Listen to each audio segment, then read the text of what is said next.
ನಾವು ಏನೋ ಅಂದ್ರೆ ಯುದ್ಧದ ಬಗ್ಗೆ ಏನೋ ದೊಡ್ಡ ಘೋಷಣೆ ಆಗುತ್ತೆ ಅಂತ ಕೂತ್ಕೊಂಡ್ವಿ. ಕೇಳ್ತಾನೇ ಇದ್ದೆ ನಾನು. 12 ಗಂಟೆ ತನಕ ಆಯ್ತು ರಾತ್ರಿ ಅದು ಪ್ರೆಸ್ ಮೀಟು. ಅವ್ರು ಮಾತಾಡಿ ಇವ್ರು ಮಾತಾಡಿ ಒಂದಷ್ಟು ಪ್ರಶ್ನೆ ತಗೊಂಡು ಇವ್ರದ್ದು ಪ್ರಶ್ನೆ ತಗೊಂಡು ಅಂತ.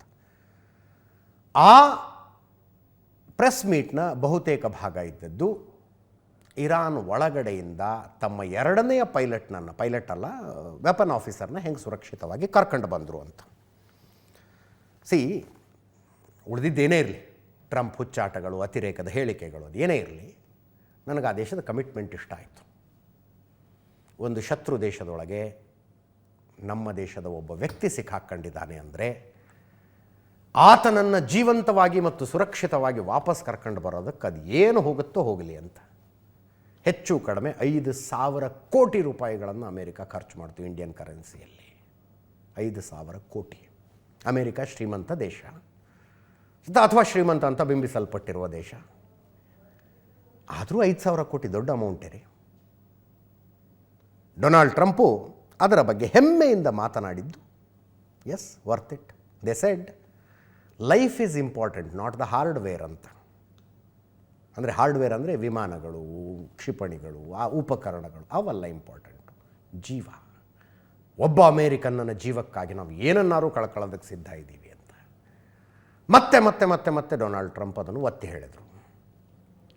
No one will be left behind ಅಂತ. ಯಾರನ್ನೂ ಬಿಟ್ಟು ಬರೋದಿಲ್ಲ ನಾವು ರಣರಂಗದಲ್ಲಿ. ಈ ರೀತಿಯ ಕಾರ್ಯಾಚರಣೆಗಳು ಮತ್ತು ಕಾರ್ಯಾಚರಣೆಯ ನಂತರ ಒಂದು ದೇಶದ ಅಧ್ಯಕ್ಷರು ಮತ್ತು ಆ ಕಾರ್ಯಾಚರಣೆಯ ನೇತೃತ್ವ ವಹಿಸಿದಂಥವ್ರು ಬಂದು ಅಸರ್ಟಿವ್ ಆಗಿ ಮಾತಾಡೋದಿದೆಯಲ್ಲ, ಅದು ಸೈನಿಕರ ಮೊರಾಲ್ ಬೂಸ್ಟ್ ಮಾಡುತ್ತೆ. ಭಾರತದ ವಿಷಯದಲ್ಲೂ ಅಷ್ಟೇ ನೋಡಿ. ಪಾಕಿಸ್ತಾನದಲ್ಲಿ ಸಿಕ್ಕಾಕಿಕೊಂಡ 48 ಗಂಟೆಗಳಲ್ಲಿ ಎದೆ ಉಬ್ಬಿಸಿಕೊಂಡು ವಿಂಗ್ ಕಮಾಂಡರ್ ಅಭಿನಂದನ್ ವಾಘಾ ಬಾರ್ಡರ್ನಿಂದ ದಾಟ್ಕೊಂಡು ಭಾರತದೊಳಗೆ ಬಂದ್ರಲ್ಲ, ಜನಸಾಮಾನ್ಯರಾದ ನಮಗೆ ಆ ಪರಿ ಹೆಮ್ಮೆ ಆಗ್ತಿತ್ತು. ಮತ್ತೊಂದು ಕಾರ್ಯಾಚರಣೆಗೆ ಸಿದ್ಧನಾಗುವ ಏರ್ಫೋರ್ಸ್ ಪೈಲಟ್ಗೆ ಎಷ್ಟು ಬೂಸ್ಟ್ ಕೊಡಬಹುದು ಅದು. Just imagine. ಕೇಳಿಸ್ಕೊಳ್ಳಿ, ನೆನ್ನೆ ಮಾತಾಡಿದ ಒಂದಷ್ಟು ಮಾತುಗಳನ್ನು ಕೇಳಿಸ್ತೇವೆ ನಿಮಗೆ. ನೋಡಿ, ಆ 2ನೇ ಪೈಲಟ್ನನ್ನು, ಮೊದಲೇ ಪೈಲಟ್ನನ್ನು ಕೂಡ ಬದುಕಿಸುವುದಕ್ಕೆ ಸಹಾಯ ಮಾಡಿದ್ದು 800 ಗ್ರಾಮ್ ತೂಕದ ಇದೊಂದು ಉಪಕರಣ. CSEL ಅಂತ ಕರೀತಾರಂತೆ ಇದನ್ನು.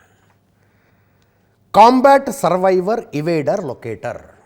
ಸ್ಪೆಷಲಿ ಶತ್ರು ದೇಶದೊಳಗೆ ಹೋಗಿ ಕಾರ್ಯಾಚರಣೆ ಮಾಡುವ ಸೈನಿಕರಿಗಳಿಗೋಸ್ಕರ ಬೋಯಿಂಗ್ ಕಂಪನಿಯವರು ತಯಾರು ಮಾಡಿರುವಂಥ ಉಪಕರಣ. ಪೈಲಟ್ಗಳಿಗೆ ಇದು ಇಜೆಕ್ಟ್ ಆದ ತಕ್ಷಣ ಪೈಲಟ್ ಜೊತೆಗೆ ಇರುತ್ತೆ, ನೇರವಾಗಿ ಅಮೇರಿಕನ್ ಸ್ಯಾಟಲೈಟನ್ನು ಕನೆಕ್ಟ್ ಮಾಡುತ್ತಂಥದ್ದು. ನೇರವಾಗಿ ಅಮೇರಿಕನ್ ಸ್ಯಾಟಲೈಟನ್ನು ಕನೆಕ್ಟ್ ಮಾಡಿ ಅಮೇರಿಕದ ಕಮಾಂಡ್ ಸೆಂಟರ್ ಅಮೇರಿಕದ್ದೇನಿರುತ್ತೆ ಅದರ ಜೊತೆಗೆ ಪೈಲಟನ್ನು ಕಾಂಟ್ಯಾಕ್ಟ್ ಮಾಡಿಸುತ್ತೆ. ಇವರು ಭಾಳ ಈಗರ್ಲಿ ವೇಟ್ ಮಾಡ್ತಾಯಿದ್ರು. ವಿಮಾನಂತೂ ಹೊಡೆದು ಬಿಟ್ಟಿದ್ದಾರೆ F-15 ಅದು ಬಿದ್ದು ಬಿಟ್ಟಿದೆ. 8 ತಾಸುಗಳೊಳಗೆ ಒಬ್ಬ ಪೈಲಟ್ನ ಕರ್ಕೊಂಬಂದರು. ಇನ್ನೊಬ್ಬ ಪೈಲಟ್ಟು ಇಬ್ಬರು ಅಕ್ಕಪಕ್ಕ ಅಂದರೆ ಹಿಂದೆ ಮುಂದೆನೇ ಕೂತ್ಕೊಂಡಿರ್ತಾರೆ ಯುದ್ಧ ವಿಮಾನದಲ್ಲಿ. ಬಟ್ ವಿಮಾನಕ್ಕೆ ಘಾತ ಆಗಿ ಇಜೆಕ್ಟ್ ಬಟನ್ ಒತ್ತದಾಗ ಪ್ಯಾರಾಶೂಟ್ ಮೇಲೆ ಹಾರ್ತವಲ್ಲ ಆ ಸೀಟ್ಗಳು 50 ಮೀಟರ್ ಮೇಲೆ. ಅದಾದ ನಂತರ ಪ್ಯಾರಾಶೂಟು ಅದು ಎಷ್ಟೆಷ್ಟು ದೂರ ಹೋಗ್ಬಿಡ್ತಾವೆ ಹೇಳೋದಕ್ಕೆ ಬರೋದಿಲ್ಲ. ತುಂಬ ಸಲ ಪೈಲಟ್ಗಳು ಅನ್ಕಾನ್ಷಿಯಸ್ ಆಗಿಬಿಟ್ಟಿರ್ತಾರೆ ಹೊಡೆತಕ್ಕೆ. ಒಬ್ಬ ಪೈಲಟ್ ಲೊಕೇಶನ್ ಕರೆಕ್ಟಾಗಿ ಸಿಕ್ತು, 8 ತಾಸು ಮೇಲೆ ಕರ್ಕೊಂಬಂದ್ಬಿಟ್ರು. ಇನ್ನೊಬ್ಬ ಪೈಲಟ್ಟು ಆತ ಕಮಾಂಡ್ ಸೆಂಟರನ್ನು ಕಾಂಟ್ಯಾಕ್ಟ್ ಮಾಡಿದ್ದು ಇದರ ಮೂಲಕ. ಆತ ಹೇಳಿದ್ದು 3 ಶಬ್ದಗಳು, ಗಾಡ್ ಈಸ್ ಗುಡ್ ಅಂತ. ನೆನ್ನೆ ಟ್ರಂಪ್ ಹೇಳ್ತಾರೆ ಗಾಡ್ ಈಸ್ ಗುಡ್ ಅಂತ ಅಂದಾತ ಅಂತ. ಈ ಲೊಕೇಟ್ರದ್ದು 21 ದಿವಸ ಬ್ಯಾಟ್ರಿ ಲೈಫ್ ಇರುತ್ತೆ. 21 ದಿವಸ ಲೊಕೇಶನ್ ಕೊಡ್ತಾ ಇರುತ್ತದು. ಇದರ ಫ್ರೀಕ್ವೆನ್ಸಿನ ಟ್ಯಾಪ್ ಮಾಡೋದು ಎನಿಮಿಗಳಿಗೆ ಕಷ್ಟ, ಶತ್ರುಗಳಿಗೆ ತುಂಬ ಕಷ್ಟ, ಭಾಳ ಕಷ್ಟ ಅದು. ಇದರ ಆಧಾರದ ಮೇಲೆ ಆತ ಎಲ್ಲಿದ್ದಾನೆ ಅಂತ ಗೊತ್ತಾಯಿತು. ಅದಕ್ಕೆ ಬೆಟ್ಟ ಹತ್ತು ಅಂತಂದ್ರು. ನೆನ್ನೆ ಡಿಟೇಲಾಗಿ ಮಾತಾಡಿದ್ವಿ ಇದರ ಬಗ್ಗೆ. ಅಂತೂ ಇಂತೂ ಇತಿಹಾಸದಲ್ಲಿ ಶಾಶ್ವತವಾಗಿ ದಾಖಲಾಗುವಂಥ ಒಂದು ಕಾರ್ಯಾಚರಣೆಯನ್ನು ಅಮೇರಿಕ ಮಾಡಿ ಮುಗಿಸ್ತು. ಕಂಗ್ರ್ಯಾಚುಲೇಷನ್ಸ್ ಅವರಿಗೆ. ಅದರಲ್ಲಿ 2 ಗ್ಲೋಬ್ ಮಾಸ್ಟರ್ ವಿಮಾನಗಳನ್ನು ಕಳ್ಕೊಂಡ್ರು, ಹರ್ಕ್ಯುಲಸ್ಗಳನ್ನು ಕಳ್ಕೊಂಡ್ರು. ಒಂದು ಬ್ಲ್ಯಾಕ್ ಹಾಕ್ ಹೆಲಿಕಾಪ್ಟರ್ ಹೋಯ್ತು ಅವ್ರದ್ದು. ಇನ್ನೊಂದು ಯುದ್ಧ ವಿಮಾನ ಯಾವುದೊಂದು ಕರೆಕ್ಟಾಗಿ ಗೊತ್ತಿಲ್ಲ, ಇನ್ನೊಂದು ಯುದ್ಧ ವಿಮಾನನೂ ಕಳ್ಕೊಂಡಿದ್ದಾರೆ. 55 ವಿಮಾನಗಳನ್ನು ಈ ಕಾರ್ಯಾಚರಣೆಗೆ ಬಳಸಿದ್ರು. ಕಾರ್ಯಾಚರಣೆ ಯಶಸ್ವಿಯಾದ ನಂತರ ದೇಶದ ಅಧ್ಯಕ್ಷರು ಬಂದು life is important, not the hardware ಅಂದರು. No one will be left behind ಅಂದರು. ಅಭಿನಂದನೆಗಳು ಆ ದೇಶಕ್ಕೆ. ಮುಜ್ತಬಾ ಖಮೇನಿ, ಕೋಮಾದಲ್ಲಿರೋದು ಹೌದಾ? ಅಮೇರಿಕನ್ ಮೀಡಿಯಾದಲ್ಲಿ ಬರ್ತಾ ಇರೋ ವರದಿಗಳನ್ನು ನೋಡಿದ್ರೆ ಅದೊಂದು ಸಂಶಯ ಮೊದಲಿಂದಾನೂ ಇದೆ. ಬದುಕಿದ್ದದ್ದು ಹೌದಾದರೆ ಒಂದು ವಿಡಿಯೋನೋ ಆಡಿಯೋನೋ ಫೋಟೋನೋ ಏನಾರು ಒಂದು ರಿಲೀಸ್ ಮಾಡಬೇಕಲ್ಲ, ಏನೂ ಇಲ್ಲ. ಅಮೇರಿಕದ ಗಡುವನ್ನು ನಾವು ಒಪ್ಪಿಕೊಳ್ಳುವುದಿಲ್ಲ ಅಂತ ಮುಜ್ತಬಾ ಖಮೇನಿ ಹೆಸರಿನಲ್ಲಿರುವ ಸ್ಟೇಟ್ಮೆಂಟನ್ನು ರಿಲೀಸ್ ಮಾಡಿರೋದು IRGC ಅವರು. ಅದೆಲ್ಲ ಬಿಡಿ, ಸುಪ್ರೀಂ ಲೀಡರ್ ಆಗಿ ಆಯ್ಕೆಯಾದಾಗಲೂ ಜನರಿಗೆ ಬಂದೊಂದು ವಿಶ್ ಮಾಡಲಿಲ್ಲ, ಅದರದೊಂದು ವಿಡಿಯೋ ಬರಲಿಲ್ಲ, ಪ್ರತಿಕೃತಿಯನ್ನು ಇಟ್ಕೊಂಡು ಸಂಭ್ರಮಾಚರಣೆ ಮಾಡಿದ್ರು. ಈಗ ಟೈಮ್ಸ್ ಮ್ಯಾಗಝಿನ್ ಹೇಳ್ತಾ ಇದೆ, ದೇಶ ನಡೆಸುವ ಸ್ಥಿತಿಯಲ್ಲಿ ಮುಜ್ತಬಾ ಖಮೇನಿ ಇಲ್ಲ, ಅವರು ಕೋಮಾದಲ್ಲಿದ್ದಾರೆ. ಅವರ ಹೆಸರಿನಲ್ಲಿ IRGC ಆಡಳಿತ ನಡೆಸ್ತಾ ಇದೆ.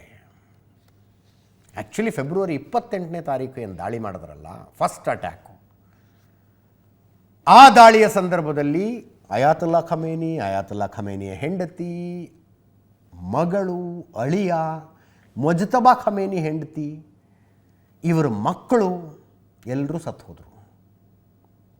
ಮುಜ್ತಬಾ ಖಮೇನಿ ಅದೇ ಪ್ರಿಮೈಸಸ್ಸಲ್ಲಿ ಇದ್ದದ್ದು, ಬಟ್ ಬಿಲ್ಡಿಂಗ್ ಬೇರೆ. ಆ ದಾಳಿಯಲ್ಲಿ ಮುಜ್ತಬಾ ಖಮೇನಿ ಗಂಭೀರವಾಗಿ ಗಾಯಗೊಂಡು ಚಿಕಿತ್ಸೆ ತಗತ್ತಿದ್ದಾರೆ ಅಂತ, ಕೋಮಾದಲ್ಲಿದ್ದಾರೆ ಅಂತ ಸುದ್ದಿ.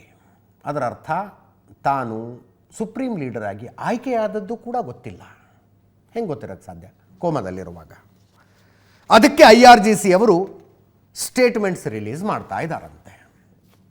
ಇದರ ಮಧ್ಯದಲ್ಲಿ ಟರ್ಕಿಯಲ್ಲಿ ಇಸ್ರೇಲ್ ಎಂಬಸಿ ಮೇಲೆ ಗುಂಡಿನ ದಾಳಿಯಾಗಿದೆ. ಟರ್ಕಿಯಲ್ಲಿ ಜನ ಇಲ್ಲ ಅಲ್ಲಿ ಅಷ್ಟೇ. ಇಸ್ರೇಲು ತನ್ನ ಎಂಬಸಿ ಖಾಲಿ ಮಾಡಿಬಿಟ್ಟಿದೆ, ಇಸ್ತಾನ್ಬುಲ್ನಲ್ಲಿರುವ ಎಂಬಸಿಯನ್ನು. ಮೊನ್ನೆ ನಾನು ಈಗ ಒಂದು ವಾರದ ಹಿಂದೆ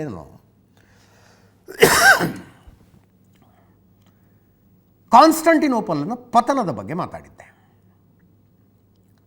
ಭಾರತಕ್ಕೊಂದು ಸಮುದ್ರ ಮಾರ್ಗ ಕಂಡುಹಿಡಿಯುವ ಅನಿವಾರ್ಯತೆ ಯುರೋಪಿಯನ್ನರಿಗೆ ಯಾಕೆ ಬಂತು ಅಂತ. ಕಾನ್ಸ್ಟಂಟಿನೋಪಲ್ನ ಪತನ ಅದಾದ ಮೇಲೆ 1869ರಲ್ಲಿ ಸುಯೇಜ್ ಕಾಲುವೆ ನಿರ್ಮಾಣ.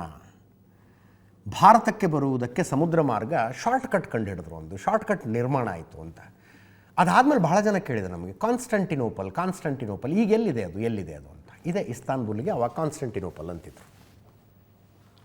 ಇಸ್ತಾನ್ಬುಲ್ ಇಲ್ಲಿರುವ ಇಸ್ರೇಲ್ ದೂತಾವಾಸ ಎಂಬಸಿ ಮೇಲೆ ಗುಂಡಿನ ದಾಳಿಯಾಗಿದೆ. 3 ಜನ ಬಂದೂಕುದಾರಿಗಳು ದಾಳಿ ಮಾಡಿದ್ದಾರೆ. ಒಬ್ಬ ದಾಳಿಕೋರನನ್ನು ಪೊಲೀಸರು ಹೊಡೆದು ಹಾಕಿದ್ದಾರೆ.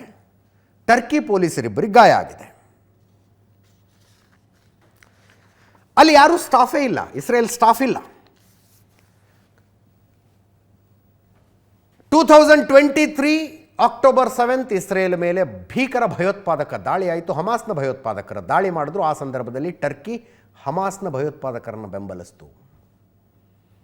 ಅದಾದ ಮೇಲೆ ಇಸ್ರೇಲ್ ತನ್ನ ಎಂಬಸಿಯನ್ನು ಖಾಲಿ ಮಾಡಿ ಅಲ್ಲಿನ ಜನರನ್ನೆಲ್ಲ ಕರೆಸ್ಕೊಂಡ್ಬಿಟ್ಟಿದೆ. ಖಾಲಿ ಬಿಲ್ಡಿಂಗ್ ಮೇಲೆ ಅಟ್ಯಾಕ್ ಆಗಿದೆ ಇವತ್ತು.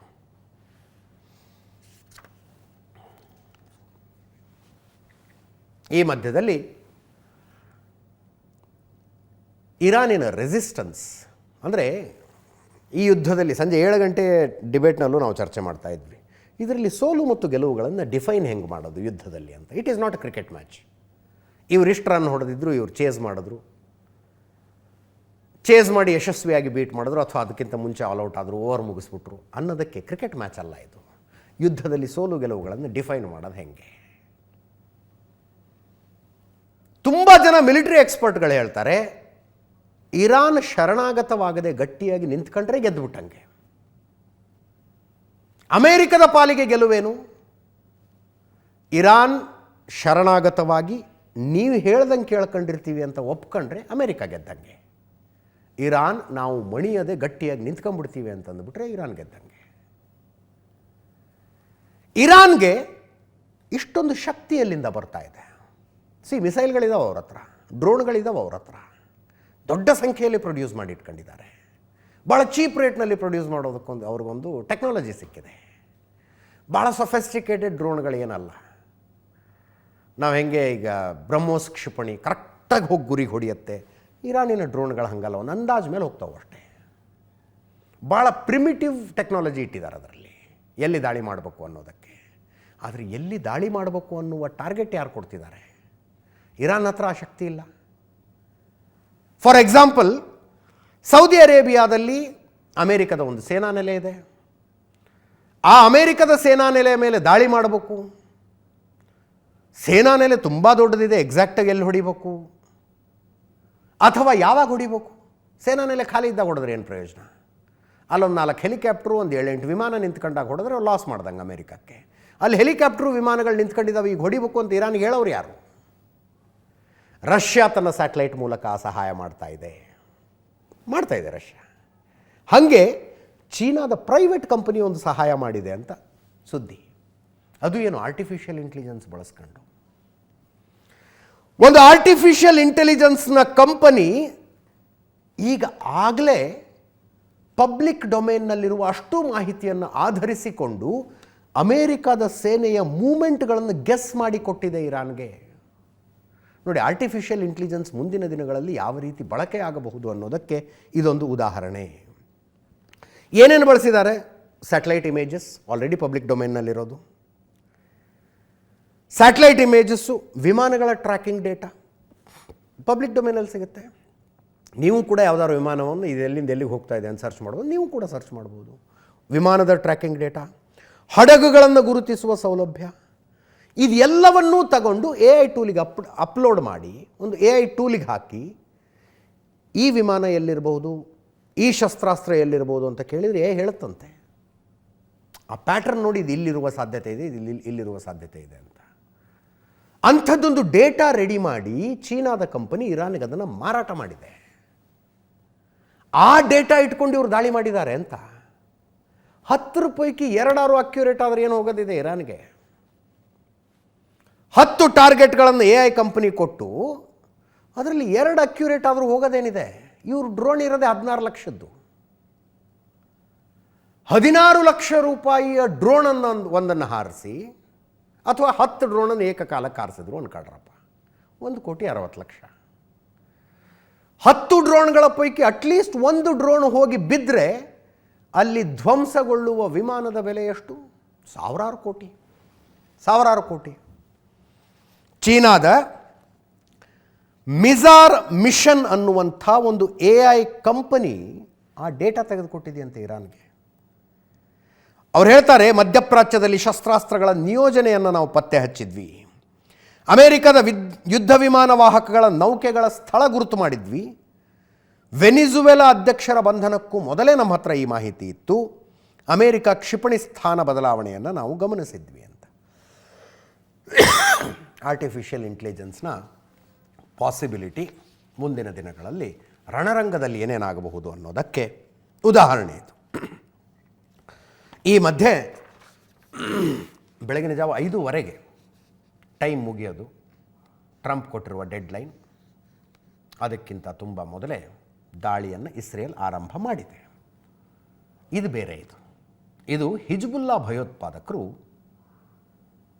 ಒಂದು ಮನೆ ಒಳಗೆ ಓಡ್ತಾ, ಲೆಬನಾನ್ನಲ್ಲಿದು, ಸೌತ್ ಲೆಬನಾನ್ನಲ್ಲಿ ಹಿಜ್ಬುಲ್ಲಾ ಭಯೋತ್ಪಾದಕರನ್ನು ಮಾನಿಟರ್ ಮಾಡಲಾಗ್ತಾ ಇರುತ್ತೆ ಡ್ರೋನ್ನ ಮೂಲಕ.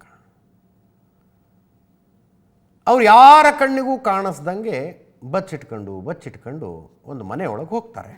ಕರೆಕ್ಟಾಗಿ ಆ ಮನೆಯನ್ನು ಉಡಾಯಿಸುತ್ತೆ ಇಸ್ರೇಲ್ನವ್ರು ಮಾಡಿದ ಕಾರ್ಯಾಚರಣೆ. ಮನೆ ಒಳಗೆ ಹೋದರು ಅಂದ ತಕ್ಷಣ ಹೊಡಿತಾರೆ.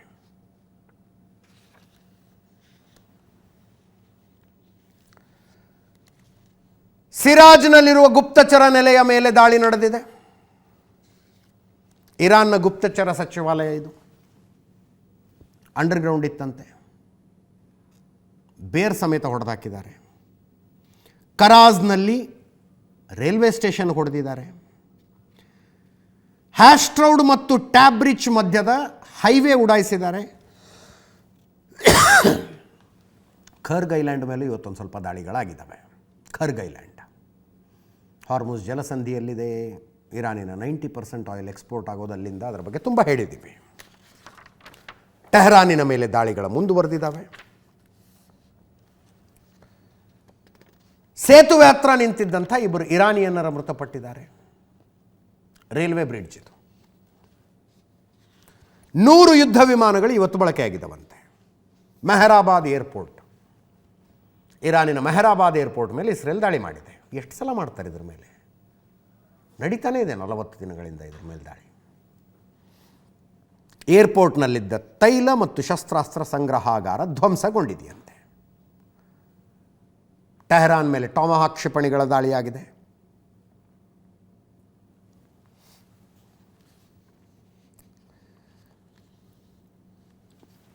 ಇನ್ನೊಂದು ಕಡೆ ಇರಾನ್ ಸೌದಿ ಅರೇಬಿಯಾದ ಅಲ್ ಜುಬೇಲ್ ತೈಲ ಘಟಕದ ಮೇಲೆ ದಾಳಿ ಮಾಡ್ತು, ಹೊತ್ಕೊಂಡು ಉರಿತಾ ಇದೆ ಅದಿನ್ನು. ಅಲ್ ಜುಬೇಲ್ ತೈಲ ಘಟಕ ಒಂದು ದಿನಕ್ಕೆ 60 ಮಿಲಿಯನ್ ಟನ್ ಆಯಿಲ್ ರಿಫೈನ್ ಆಗುತ್ತೆ. ಇಲ್ಲಿ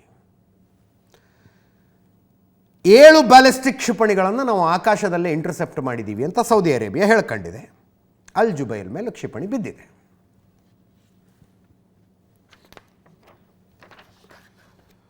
ಇಸ್ರೇಲ್ನ ಪೇಟಾ ಟಿಕ್ವಾ ನಗರದ ಮೇಲೆ ಇರಾನಿನ ಕ್ಷಿಪಣಿ ದಾಳಿ.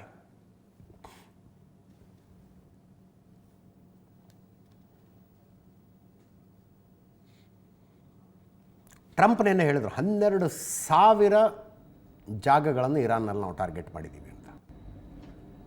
ಅಂದರೆ 12,000 ಅಟ್ಯಾಕ್ ಮಾಡಿದ್ದಾರೆ ಇವರು ಇರಾನಿನಲ್ಲಿ. ಅದರಲ್ಲಿ 900 ಟೊಮಹಾಕ್ ಕ್ಷಿಪಣಿಗಳು. JD ವ್ಯಾನ್ಸ್ ಹೇಳಿದ್ರು ಕದನ ವಿರಾಮದ ಚೆಂಡು ಈಗ ಇರಾನ್ನ ಅಂಗಳದಲ್ಲಿದೆ ಅಂತ.